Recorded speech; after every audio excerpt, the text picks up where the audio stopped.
Good morning, beautiful people. I'm Babz Rawls-Ivy, and this is LoveBabz LoveTalk. The wheels do indeed keep turning. Happy Tuesday. Today in studio, I have one of my favorite people. Well, now two of my favorite people, but definitely Jacob Perdone is one of my favorite people. He is the artistic director over there at the Wharf Theater. And the fabulous, talented, energetic Hope Chavez is in the studio with us today too. And she's over there at the Wharf Theater. So they came on today to talk a little bit, I guess, about the gala that's coming up, the virtual gala that's coming up June 8th. But more importantly, yesterday, the Wharf Theater issued one of the strongest statements that speaks to this particular moment in time that I've seen, and rightly so. And now people are starting to step up all over this city and town, talking about racism in ways that I have never, ever, ever, ever, ever heard. So the Wharf Theater yesterday rolled out one of the strongest letters, not just flowery words, but with actionable items, which is incredible. And so they're on this morning to talk a little bit about the direction of the Wharf Theater, what they hope to accomplish, the gifts that they'd like to give to this community, and just the work that they are doing to sort of make things better for all of us. So good morning, Jacob. Welcome. Good morning, Babz. Did I get that right? Yes. Oh my, you're such a fantastic ambassador for this community and certainly for Wharf Theater. We are so happy you're on the journey with us as we really try to transform, and as I've said, I think many times, return to our founding pillars, which is to be a theater company for the community.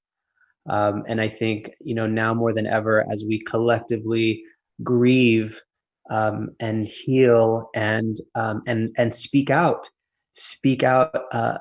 against what is happening to our Black sisters and brothers, to our Black community.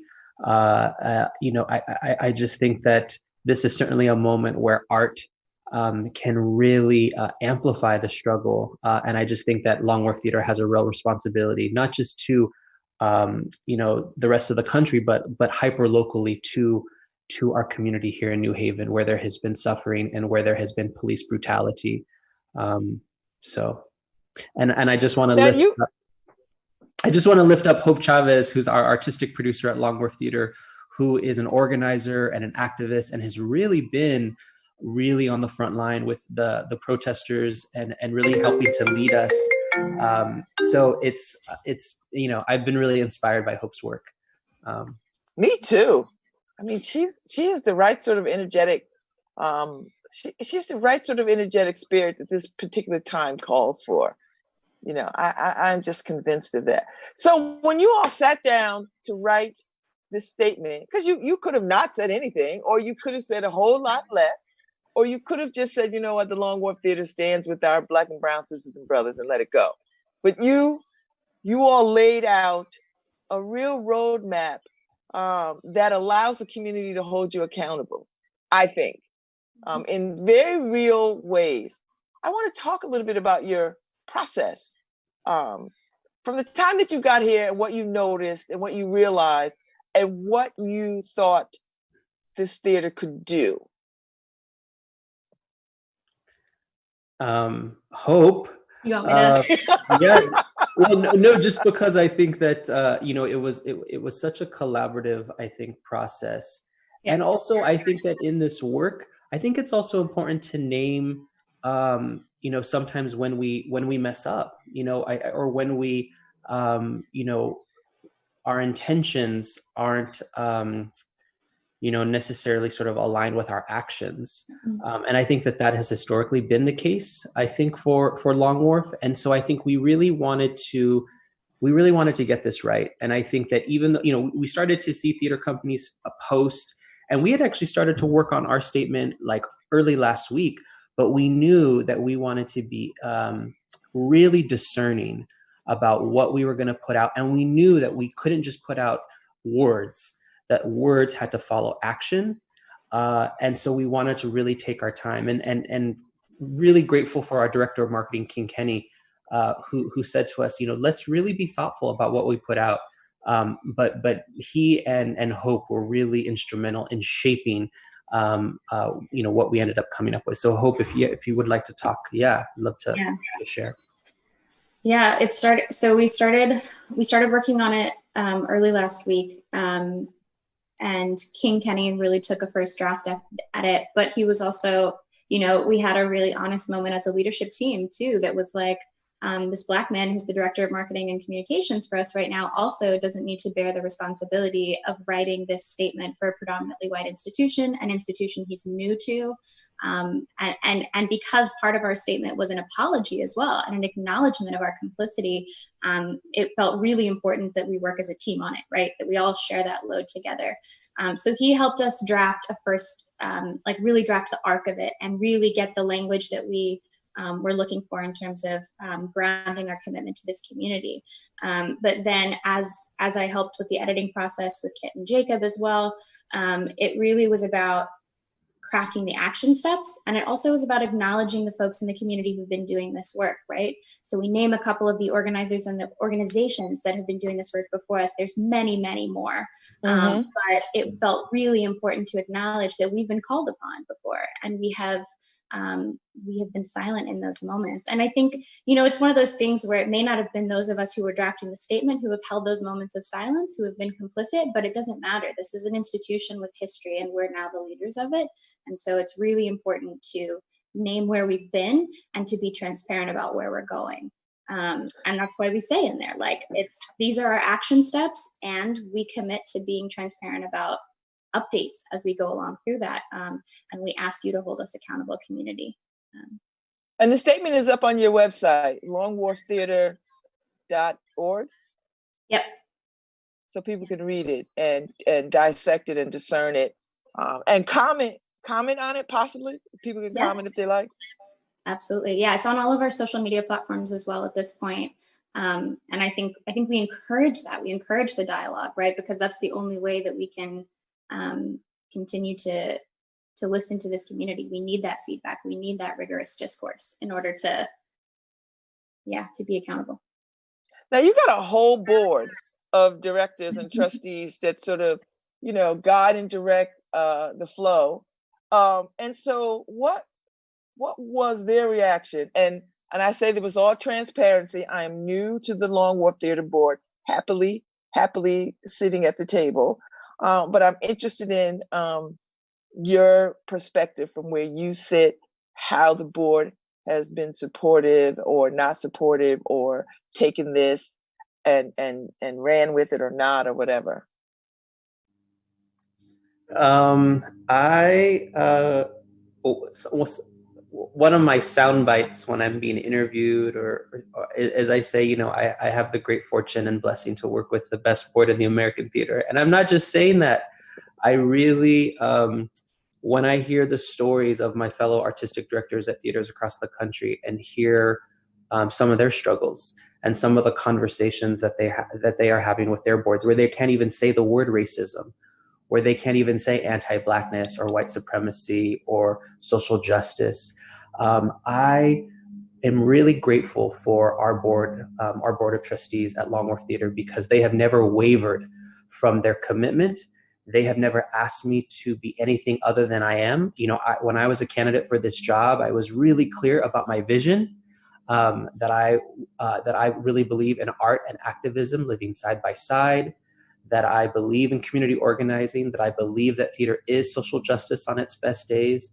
I believe that theater can shift hearts and minds to make the world better. I believe that when we talk about social justice, that it has to be not an empty word that we use, but repeatable action, that these are values that have to be manifested in what we do day in and day out. And I think the board has been so on board with that. They have been so supportive. And it doesn't mean that we have difficult conversations. It doesn't mean that we don't disagree. It doesn't mean that the board doesn't have a lot of work to do, but the desire to show up and to be a partner in the work has been deeply moving, deeply inspiring. And having folks like yourself, Babz, I think it's really changing the game.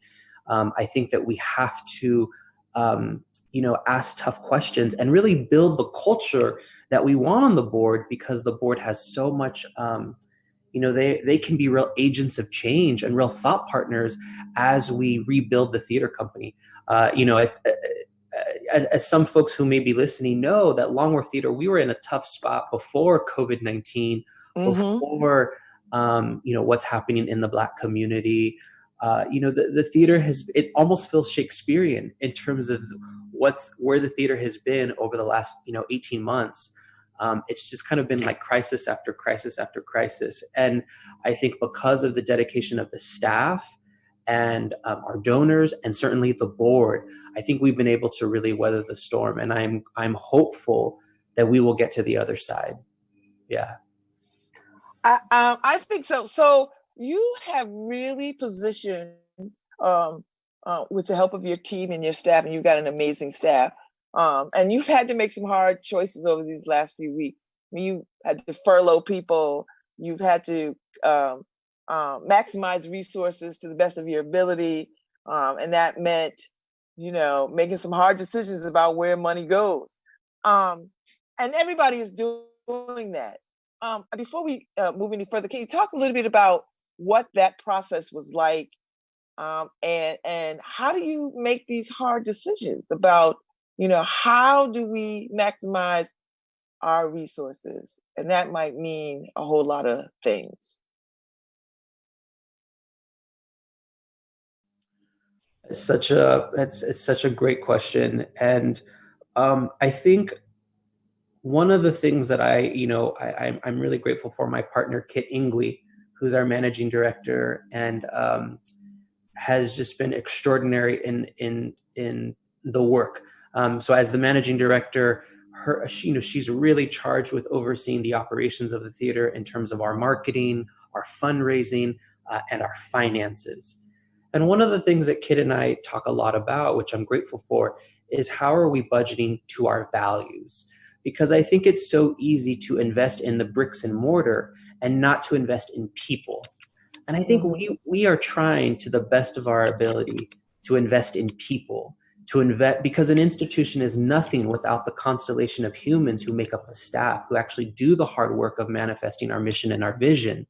So we certainly, yes, Babz, absolutely. We had to make some really difficult decisions. And I think it was balancing the needs of the institution, looking at our limited resources, and to the best of our ability, trying to preserve as many jobs as possible. So, there's no science to it, really. It's just trying to be really thoughtful. Where are we as a company, and what do we need, and how can we protect as many people as possible? Because we know that it's about people's livelihood, and we know that that we don't take these decisions lightly. So it was a very emergent process, but it was done with a lot of care and a lot of love. And again, to go back to the board, I mean, I think we had great thought partners with the board to truly make sure that we were doing this in the most thoughtful way possible. Mm-hmm. So we got a gala coming up. How do we celebrate? What does that look like? We're not going to be able to. COVID has said we cannot physically be in the same space. And we're hosting meetings on Zoom, and we're on all these other platforms where we can be apart and together at the same time. And so Long Wharf Theater has made a decision to move forward with the gala in a virtual world, full of all the bells and whistles that you would get at a regular gala, except it's going to be, in the clouds. Talk a little bit about how that decision came about, and how do we move toward celebration in the face of all of this discourse and adversity and sadness? It's an overwhelming feat to do, but I can speak a little bit to it because I've been the producer on it for the project. And so the decision, I mean, as soon as we all had to go home, as soon as we all started working remotely, Betty Mons, our director of philanthropic engagement, immediately said, all right, so let's start thinking about June 8th. Even though we're a couple months away from that, we need to start thinking about it. We need to be ready to pivot. And I really commend her leadership in saying, we need to start that conversation now, even though, as it's hard to remember now, but at that point, we were still thinking like maybe we're coming back in a few weeks. But even then she was saying we need to build contingency plans and we need to start that process. So as you may know, we had Matthew Morrison as our headliner for the gala. Mr. Shoe. Yes, Mr. Schuster from Glee. I also heard recently he's on the current season of American Horror Story, so folks know him from that. But he was our headliner, and the conversations, not to get too logistical, but the conversations at first were very much between him and his agent and like what's possible. And then Betty and I really trying to figure out, like, as a producer who produces in physical space, who produces with artists in live medium, how can I help her reimagine this in a completely virtual world? So we started to move forward with the idea that we were gonna go ahead and commit to doing it virtually, even if we didn't have all the answers yet. And as we continued through that process, to your point about how do we celebrate and how do we find joy, of course, at that moment, we were just thinking about finding joy in the midst of a pandemic. And that to us meant being really abundant and really celebrating the community. So it became less about just having Matthew Morrison. We started to fold in other artists who've had a longstanding commitment with Long Wharf, who really care about Long Wharf and the New Haven community, including a couple of artists from our past season, Tracy Conyer-Lee, who was in On the Grounds of Belonging, and Mason Alexander Park, who was the star of I Am My Own Wife. So we started to fold all these other artists in. And then as we've gotten closer, literally just in the past few weeks, we've really been thinking about how do we center the New Haven community. So the gala is not going to feel like when you go and you sit at a table and all these different people give speeches about the institution and you see some performances, right? This is actually going to feel more like a story. It's going to feel more like a story of New Haven, the story of Long Wharf. Of course, we are asking folks for their financial support, but they will see many familiar faces. So Babz, you'll actually, as you know, obviously, you have a part in it as well. We're featuring a bunch of the local restaurants and small businesses who have been affected by COVID-19. And of course, given the moment that we're in literally right now, we are doing our very best to pivot also the conversation to centering the Black community in New Haven. So there will be a call to action. There will be space held for this moment in the event itself, and an acknowledgement and a direction towards folks in terms of resources and actions they can be taking right now, because it feels really irresponsible to not name that in the event. So yeah, so I think that's how we're moving at the moment. So what's the response been? I mean, because the Long Wharf Theater has got diehard fans, right? They have fans that are follow. Seriously, I know this. You got fans who will follow y'all anywhere, right? You're like, we don't care. You can throw marbles in the middle of the theater and we would applaud. So that's such an affirmation. So you have people who really love and respect and enjoy and want to see this theater grow, develop, and further. So what has the response been to this kind of, and not for nothing, I think people are used to this now. I mean, I think we have stepped into a place where virtual things are our new reality. And so I don't know anybody who has not been touched by virtual meetings and events. So it makes sense. But what are you hearing out there from folks? I mean, our artists were pretty excited, which we didn't take as a given. We were a little nervous about how they would feel about, because they're all over the country, some of them. So like how they would feel about recording, and they were psyched. And I'm telling you, like the things they had to say about Long Wharf, you're right. You're totally right. They're big fans and they're big lovers and supporters of it.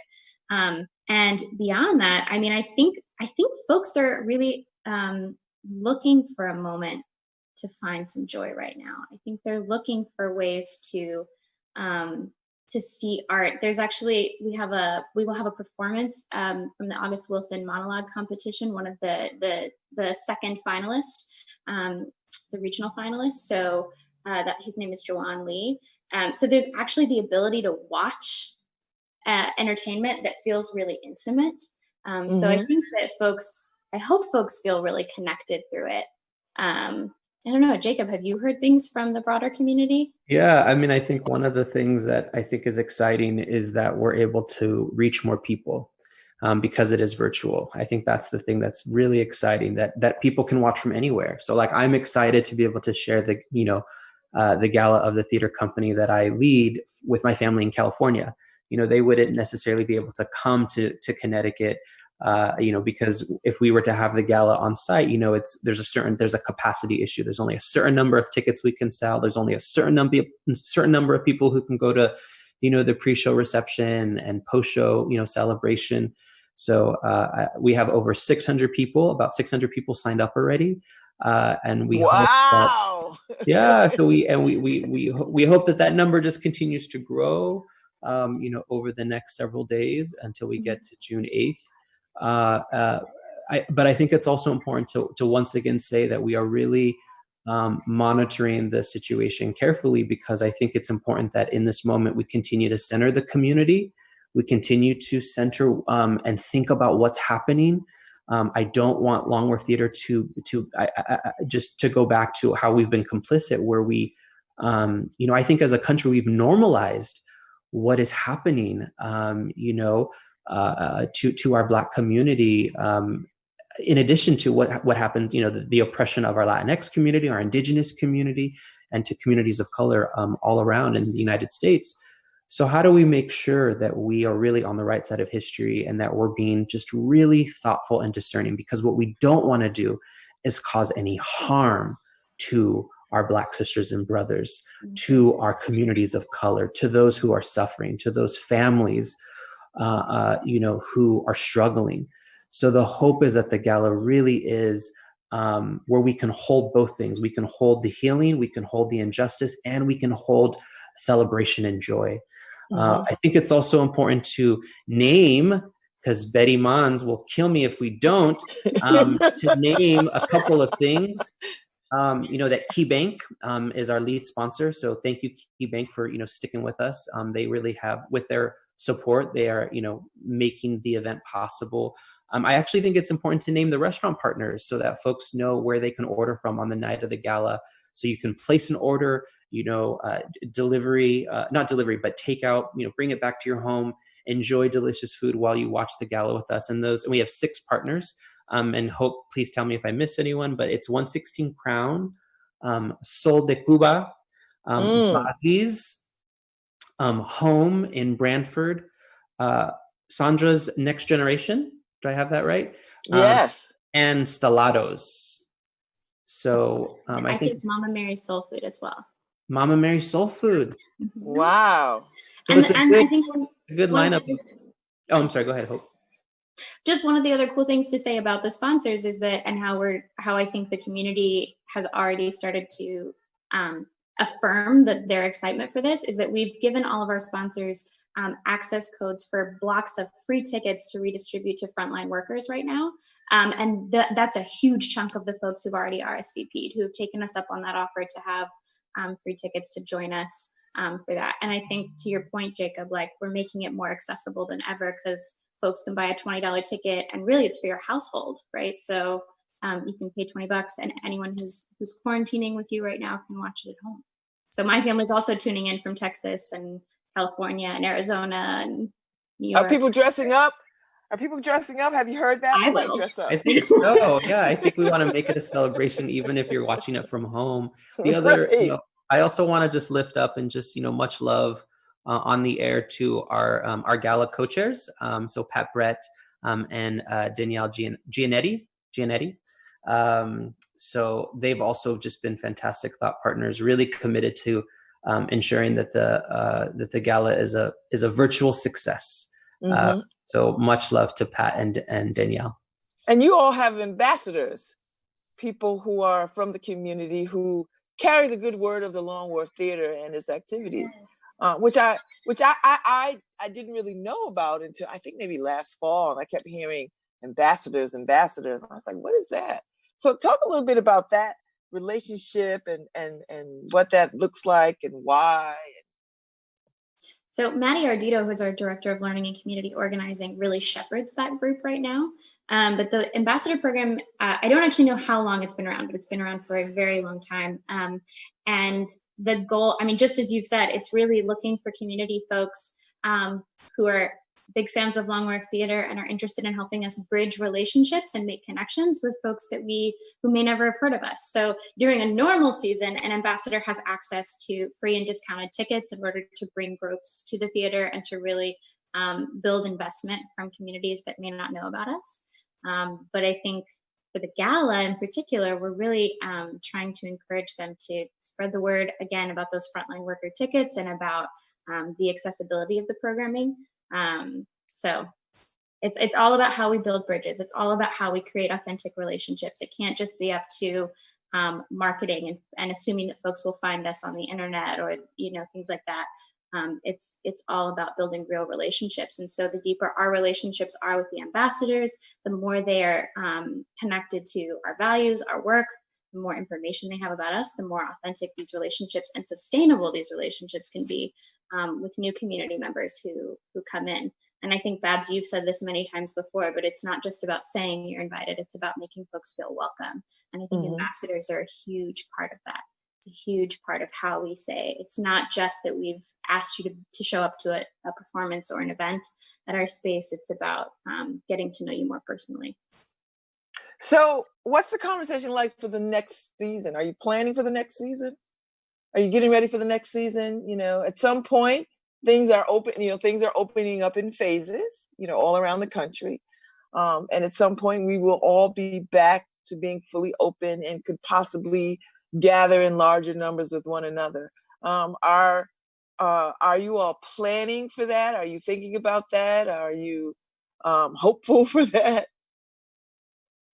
So we are going to make the big announcement on Monday, just in terms of how we feel like we need to pivot as a theater company, because I think that, and I don't think it'll necessarily be a big surprise to anyone, but I just think that we have to be so thoughtful about how we're protecting our audiences and our artists and our staff. And so I think that we have to, I think we're going to have to do things a little bit differently, I think, and probably maybe move away from the way we imagined the 2021 season going. But I don't want to say too much because, again, we'll make a public statement about that on Monday. And then, Babz, hopefully I can come back on and talk to you about absolutely can about all of the work that we're going to do. But I think the thing that was, just as the leadership team in concert with the board of directors and in talking with folks in the community and our artists, I think that we just, we definitely are committed. We are committed to doing something. I just think that we have to think about it a little bit differently given the state of the pandemic. Yeah. Mm-hmm. So let me just jump into a little bit of a personal conversation with you, Jacob. You're a very young man. You come to this work honestly with a great deal of heart, and the whole theater world is looking at you. Like you've been talked about and talked to via some of the stalwart publications of our time. I mean, Times and all these other publications. What do you make of this challenge for you personally? Because this is a huge undertaking to sort of lead an organization in the midst of a pandemic, in the midst of civil unrest, in the midst of financial insecurity. That's a lot of weight to wear, to carry, to shoulder, to burden. What in your life has maybe prepared you for this or not prepared you for this? How do you wake up every day and like, okay, I got this? Wow. That's such a beautiful, deep question. And I also just want to say thank you for that question, because I think you're seeing me, right? You acknowledge that I am a person of color leading an institution in a time where it's tremendously difficult. So I'm just really grateful that you see that and that you've offered up the question. The thing that comes to mind, the word that came to mind, Babz, was partnership.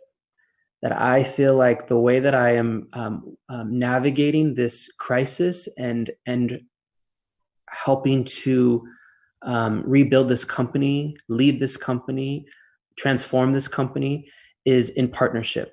in partnership with people like Hope, you, the community, Kit, the board, the staff. I do not walk this journey alone. I was a social worker before I became a theater producer. And so what I know how to do, what's sort of baked into my DNA is to work in community, to work in partnership. And I feel like there's no other community that I'd rather be walking this journey with. I say to the staff often that I do not walk in front, I do not walk behind, I walk next to you, that we are making the path together. And so I actually feel very buoyed and supported and lifted up by the way in which I think we are really all trying to navigate this together. And I have felt incredibly supported. And when I've come to the staff or the board or an artist with my struggle, that struggle is held. And they say, your success is my success. Your failure is my failure. And so so it's been tremendously difficult, but it's also been really a really special time in the way in which I think folks are really wanting to work with me and follow me and support me, because we really are manifesting the vision together to become a boundary breaking theater that all who call New Haven home can be really proud of. So yeah, thank you for that question. It's so beautiful. Well, I think, oftentimes, I bet you get talked to as if, either you're talked to as solely as a person of color, or you're talked to as a person where your ethnicity, race, and sexuality never even comes into the conversation. That's right. So you're not seen, right? So, and it's a shame, because I think all those things make you who you are, right? And lends itself beautifully to leadership.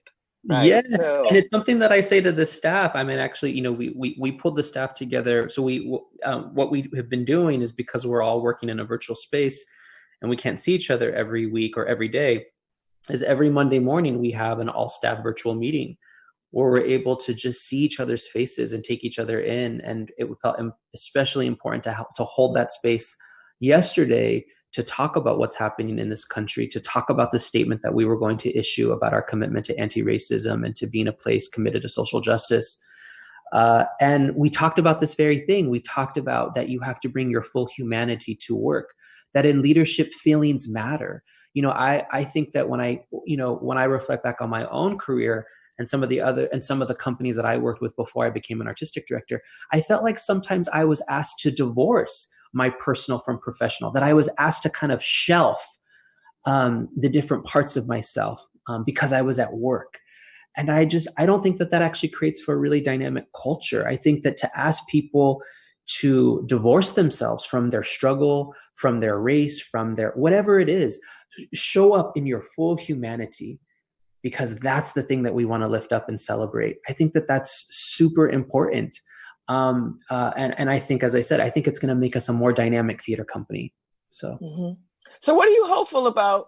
And I didn't forget you, Ms. Chavez. What are you both most hopeful moving forward about where the direction of this theater is going? And I don't know if you want to go far into the future, but I would invite you to go into the next season. What are you hopeful about? What would you like to see happen? I am hopeful about the rededication of this theater to its community. I'm really hopeful that people in New Haven will feel seen, will feel amplified, will feel held through the programming that we create. I feel like, and this is no spoilers, but I feel like next season is one of the clearest manifestations of the vision that Jacob has talked about, and the core pillars and values of this theater company being informed by the community, being anti-racist, being really a space of healing and of reconciliation for New Haven, and centering the margins in all that we do. And I think that next season, which is Jacob's inaugural season, which we should also just name, it's his inaugural season, and it's had to pivot for this moment. And that's also an incredible incredible weight that he's navigated so gracefully, and with such thoughtfulness and care, and not really not centering himself in this, centering the needs of the community in this. So I just want to acknowledge that. But I'm feeling really hopeful and excited by all of the people who may have felt like they didn't have access as artists to the theater company, who, like, I mean, we have an embarrassment of riches here in New Haven in terms of artists who deserve and are ready to be a part of the core programming of Long Wharf Theater. So I'm hopeful for that, and I'm just hopeful that it will be more accessible to more people than ever before. Okay. And I think for me, I just want to bring more chairs to the table. I think that I am so grateful for those who have been coming to Long Wharf for many, many years, our longtime dedicated subscribers. I think, you mentioned earlier, Babz, just those diehards, those fans who have really sustained us. We wouldn't be here without their support. And so for those listening and those watching, know that we see you also, and that your dedication, your subscription, your showing up 30, 40, 50 years. I have folks coming up to me saying, I've been a subscriber the minute Long Wharf opened in 1965, and I continued to support this company. I haven't always liked what you programmed. I haven't always liked every season. And, some of those plays that you picked, I mean, really were really tough for me, but they've stayed with us. And I've really, really enjoyed getting to know those audience members. So I say to them, Long Wharf is still your artistic home. And to those who haven't been coming, Long Wharf is also your home. So it's not about displacing anyone. It's not about, changing the game so radically that we're saying, well, we don't care about this group. We only care about this group. Part of why I love the theater is that it is as a space that can hold all of us. And that's what Long Wharf wants to do. We want to be a space that can hold all our stories. And we want to reflect the kind of the kaleidoscope of this country, but I think more specifically this community. So it's not an and or proposition, it's an and. So as I think about the future, I am excited for Long Wharf to be a space that can hold all of us, those longtime supporters and those who haven't come before, who maybe have felt like Long Wharf or theater isn't a place for them. I want us to be a place steeped in joy. And as I've said, I think art and activism, they're one and the same. And I think this is a moment where we can really make a difference, I think, in the lives of our community, and really be a part of a national conversation. I think you're right. All right, so tell people how to get tickets to this gala, because I want to see people in the space, because from what I understand, the platform can hold 10,000 people. It's true. It's true. And it's not a Zoom call. Like, also to clarify, it is going to be embedded on the Gala website, which is Staged at Home. Staged at Home, is it .org or .com? .com. It's .com. Checking my notes. So it's stagedathome.com, and it will all be happening there. We start the pre-show at 6:30, which I highly encourage folks to tune in. There will be local music, and that's. I'm excited. I know who it is too, but I'm not going to say. I know, but it's one of my favorite people. It's beautiful. It's beautiful. And then we have all of our restaurant partners as well joining us for the pre-show. And then starting at 7 p.m. Is when the official gala begins. So stagedathome.com. Tickets again, they start at $20, and that's a whole household. So all of you who are spending time together during this can watch it together. Great. There's a bunch of people in the chat room. Let me just say hello, because we have a bunch of people in the chat room. Oh my gosh. Evelyn Delgado and Nick Bussett, Pat Brett, Cherie Selim, Zaria Samuels. So there are folks in the chat room cheering and clapping. And so this is going to be quite successful. And I would bet that it will give permission for other organizations to use this particular kind of platform to as long as we are in this state of pandemic, to move forward with some of their activities, because I think everybody's trying to figure this whole how do we do what we do life, and so Long Wharf seems to be leading the way with how to do this virtual gala activity kind of thing. I hope so. I hope so. We've also been working with a really visionary director helping us coordinate all of the content. Her name is Madeline Syatt, and she's actually part of our artistic ensemble at Long Wharf Theater, which we announced earlier this year. So she's also helped us think about this, again, as a story, right? Not just a series of speeches and isolated songs. This is a story, and this is an offering to this community. I love it. So before we go, Jacob, before we sign off, talk a little bit about in these moments where you are and how you are feeling about everything on your plate right now. Well, I also so in addition to Maddie Fayed, who's our director, I also just want to lift up Travis Carbonella, who's also who I love. Yes. A real visionary artist also. Beautiful. I mean, I think, he does such beautiful filmmaking. Oh gosh, he's a stunning filmmaker, a stunning videographer. So we feel really honored and proud that he is capturing and really making this whole virtual thing possible in terms of the content. So much love to Maddie and Travis and the whole team. Just overwhelmed, Babz. Just overwhelmed, day in and day out. I mean, for those who have emailed me and I've not been able to get back to, I mean, my email inbox is a disaster because there's so much to tend to. And one of the things that I've said to my parents and to family and friends is, I feel busier now than when I was going into the office. Like I know.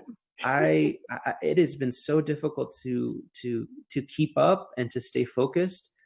But I have to go back to the staff just in terms of the resilience.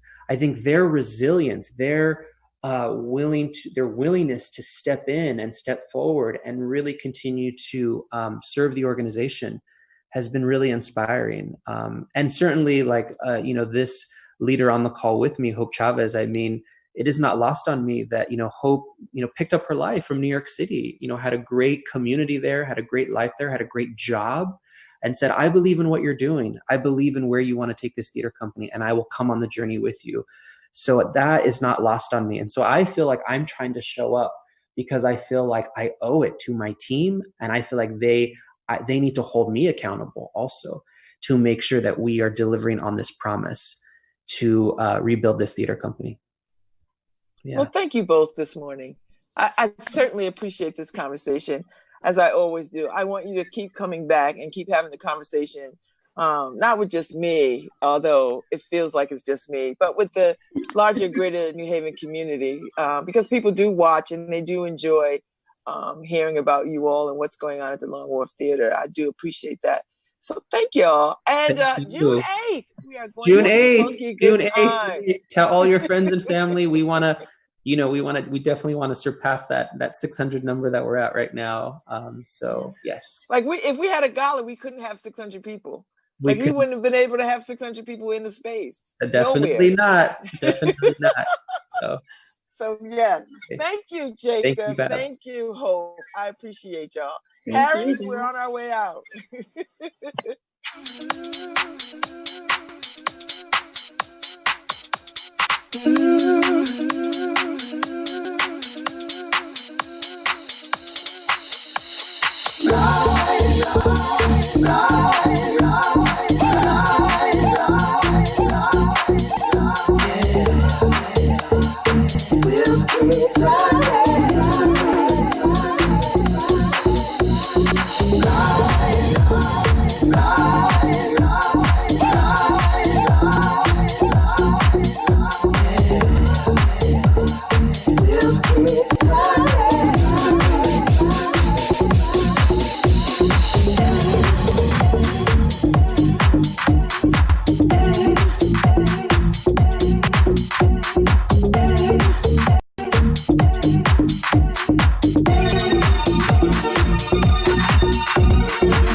This is Babz Rawls-Ivy from New Haven, Connecticut, and you're listening to WNHHLP 103.5 FM, streaming live at newhavenindependent.org.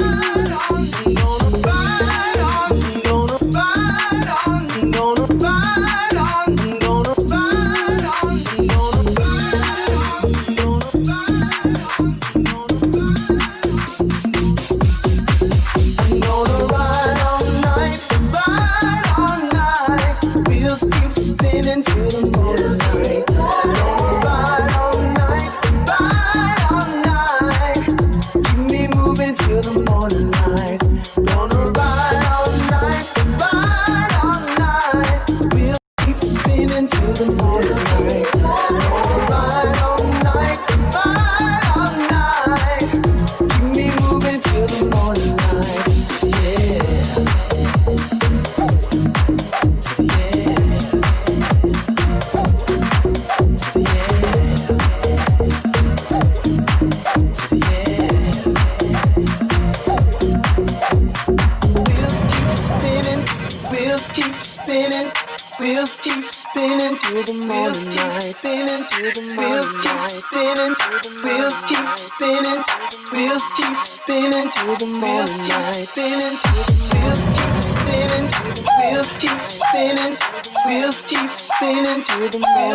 light.